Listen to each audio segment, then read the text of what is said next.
Hey guys, it's Chris. How you doing? This video is going to be called Satan Uses Spiritual Forces to Conceal His Covens and Ministries. And I'm doing this video because there are people on this earth that when confronted with the truth of the kingdom of darkness, they will say, well, if that was going on, everybody would know about it. Or, what are you, the only one that knows about this? How could that be true? Or, if people were doing this, they'd be going to jail. Or, if that church was fake, nobody would be going to it. And these kind of comments come out of the ignorance of worldly people because they don't understand the spiritual strong delusion on this planet and the satanic forces and the pyramid forces and the pyramid power that comes down from Lucifer that has been perfectly organized through business, money, banking, ministries, false ministries, government, law enforcement, Freemasonry, Jesuits, all this junk. Now, this is something I run into often. We all know that people have filed lawsuits against me that I've exposed. We all know people have threatened my life that I've exposed. Recently I had somebody call in who was demonized at Creflo Dollar's church.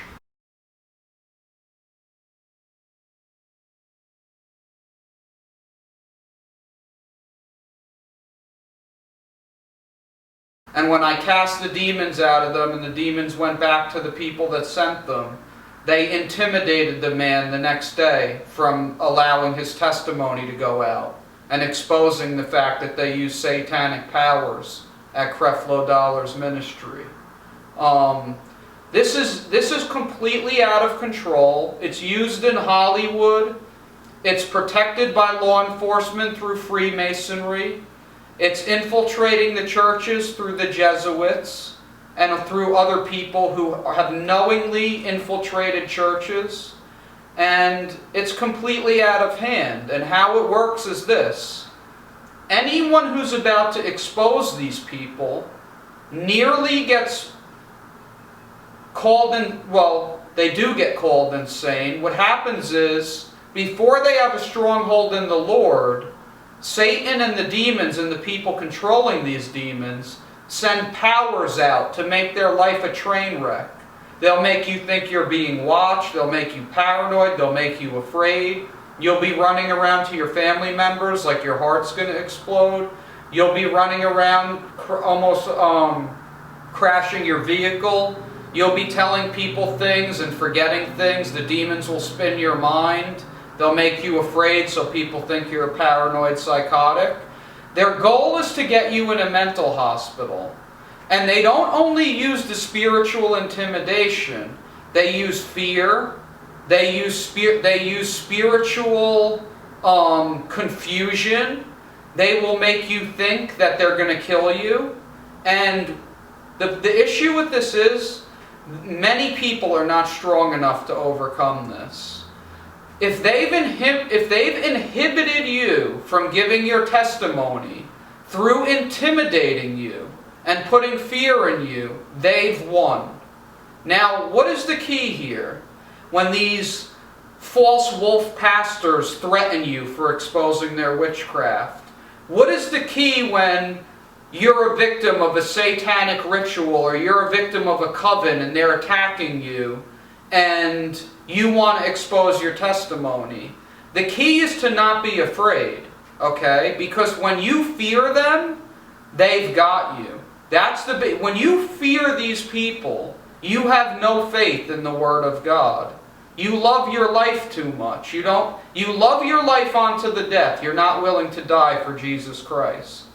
You see, when I came to the Lord, the devil and his demons tried to kill me. I don't know if there were witches behind empowering them or if it was just plain Satan trying to kill me because God called me. I think it was just plain Satan trying to kill me because I saw Satan when they were trying to kill me. He revealed himself to me one night and he let me know he was watching me by showing me his 5-foot-tall burning red eye, and then grunting like a dragon and flying away. And it took about, I would say it took about 15 seconds for him to fly by. When I saw his eye fly up and pull and land right in front of me, it took about 15 seconds for the rest of his dragon body to depart. So it was very plain for me to see that however big he is, I couldn't fathom it by the speed he was flying and by the amount of time it took for his tail to pass by, or the last scale to pass by. Now, when I looked at this eye, I instantly knew I was being threatened. Like, as if, now you know the truth. This is me trying to scare the crap out of you, and it worked. At that moment, it worked. I was scared, frozen. But when I got up after he was gone, I made the decision, I am not going to be scared out of giving my testimony or telling people the things I've seen, even if they think I'm crazy. And the result of the spiritual intimidation and attacks were, I did tell people this, like Jesus Christ wanted me to do, and I was called crazy. I was an outcast. People looked at me like I was nuts and I had to leave. And I knew that that was going to happen. I thought I'd win a couple people in my family. I was still stupid, so I thought I'd win a couple of them, but that was just a big mistake. That didn't happen. And you're not going to win any of them either.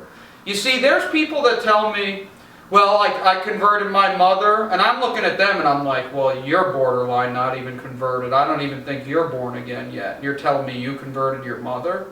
Now, that's vain. Now, I'm not saying this has never happened, guys. I'm not saying it's never happened. I'm just saying it's lottery odds. You did not get saved and then just go to your mom and convert your mom. It doesn't go down like that. If this is the real deal, it's not going to go down like that. But, aside from getting into that, I was not intimidated giving my testimony. I was nervous when I told the world that I was a criminal, a drug dealer, all this stuff. But I did it. Okay? I did it because I knew that that's what I had to do. It wasn't because I wanted to do it at that time. Even though after I did it, I got enjoyment out of it and peace and power from God. And that's the way God shows that He's thankful. That you have accepted Him. You haven't accepted God if you're embarrassed of giving your testimony to the world. I was just speaking with someone today. I'm going to put up his testimony. I've never seen so much evidence that someone's been converted. When I say, can I put this testimony up, and people go to me, absolutely put it up.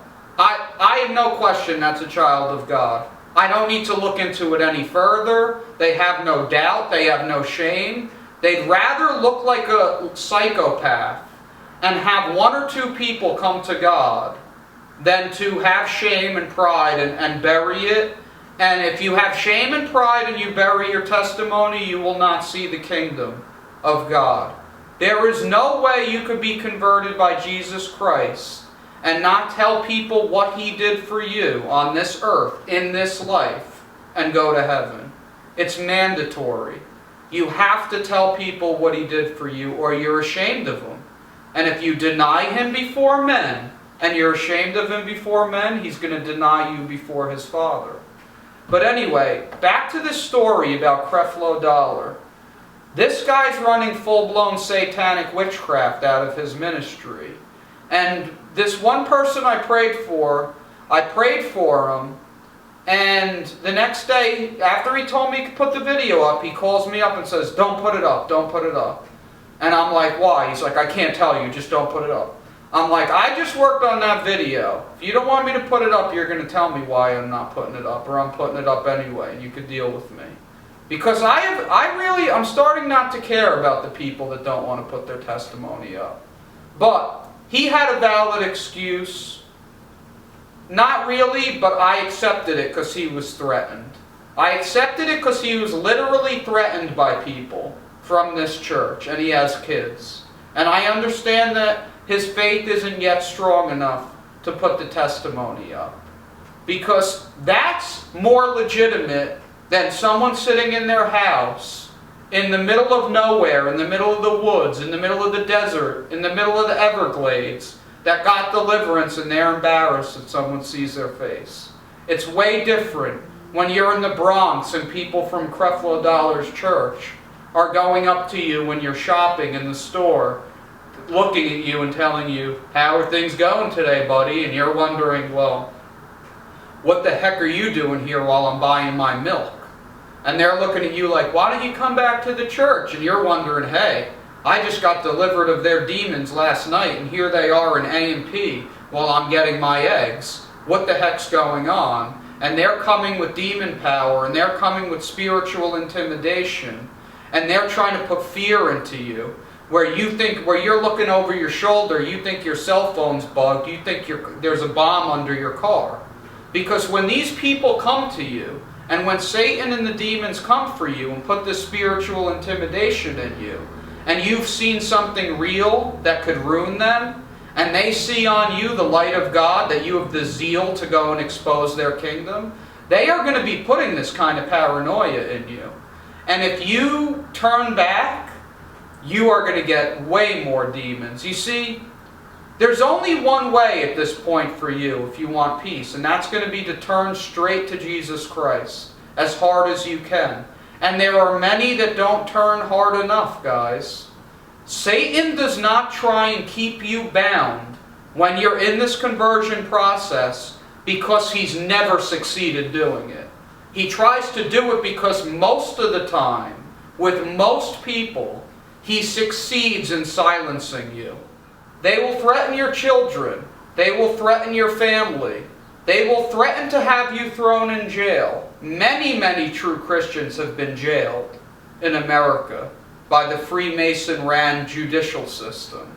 They control government at high levels. They've made sure that people at the top ends of these organizations are Freemasons. Same thing with the covens. When there's a case of coven ritual abuse, like JonBenet Ramsey, where they were putting her in porns and they murdered her, or whatever they did to her, or John Travolta's kids, and Kanye West's mother dying, all this stuff. It's all done by a sacrifice and a police cover-up at the highest levels. If anyone starts talking about witchcraft or anyone starts talking about Satanism, the courts don't honor it. The courts don't honor spiritual forces. They just call you a lunatic, and they seek to get you on drugs. You see, the quickest way they could discredit somebody is not only with the spiritual intimidation, but to threaten you with psych ward. They'll tell you, we think you should get on meds, we think you should get on drugs. Then your stupid family is going to come up too and listen to the government, because they're possessed with demons too. So your mother, your father, your grandparents, everybody's going to come up to you and be like, you need to see a psychiatrist. You're driving yourself crazy. God forbid they actually accept the idea that there's demon forces tormenting your life. God forbid. No. Let's just pump you full of drugs because that's what the satanic medical industry says to do. You see, it's controlled at every level. It's like a murderer sending you to another murderer for your own safety. And if that doesn't work, they just send you to another murderer, and if that doesn't work, you go to another murderer. And until you take Jesus Christ, the only people that are coming to help you are murderers. There is no truth outside of Jesus Christ.